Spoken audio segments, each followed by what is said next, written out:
দর্শক, পশু কোরবানির খবর জানাতে রাজধানী মহাখালী থেকে সরাসরি যুক্ত হচ্ছেন সহকর্মী আব্দুর রহিম।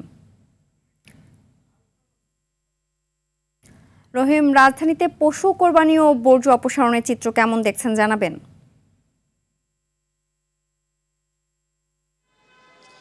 জি, আপনাকে ঈদ মোবারক। জানেন যে মুসলমানদের সবচাইতে বড় যে আনুষ্ঠানিকতা সেটি হচ্ছে পবিত্র ঈদুল আজহা।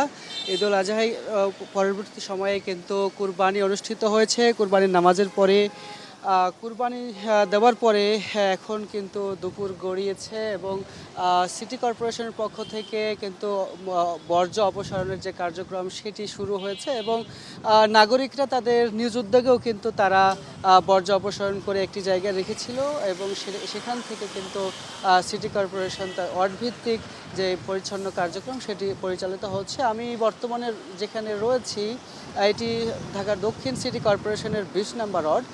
এটি এখন পর্যন্ত তাদের যে ইনচার্জ রয়েছে তিনি জানিয়েছে প্রায় 200 টন কিন্তু বর্জ্য অপসারণ করা হয়েছে এখান থেকে এবং তাদের মূল যে ডিপো সেখানে কিন্তু ফেলা হয়েছে এবং আমরা কিছুক্ষণ আগে তাদের সঙ্গে কথা বলেছি, তারা যেমনটি জানিয়েছেন সন্ধ্যা নাগাদ কিন্তু একেবারে 100% বর্জ্য অপসারণ করতে পারবে বলে তারা প্রত্যাশা করেছে। এছাড়া আমরা আরও বিভিন্ন ওয়ার্ডে ঘুরেছি, আমরা সেখানেও দেখেছি একই চিত্র।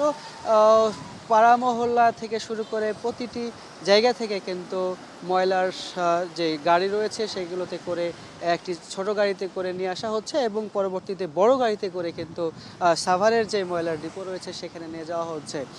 এছাড়া একটি তথ্য জানিয়ে রাখি, আরও 2 দিন আজকের পরে যে কুরবানি হবে সেখানেও সিটি কর্পোরেশনের পক্ষ থেকে বলা হয়েছে যে সিটি কর্পোরেশনের পক্ষ থেকে যে পলিথিন সরবরাহ করা হয়েছে রক্ত এবং বর্জ্য রাখার জন্য সেগুলো তারা সংরক্ষিত রাখবে এবং নির্দিষ্ট স্থানে ফেলবে এবং সুন্দর একটি নগর গড়তে সহযোগিতা করবার জন্য প্রশাসকের পক্ষ থেকে বলা হয়েছে, পরামর্শ দেওয়া হয়েছে। তো সব মিলিয়ে কুরবানির বর্জ্য ব্যবস্থাপনার এই ছিল আমার কাছে সর্বশেষ।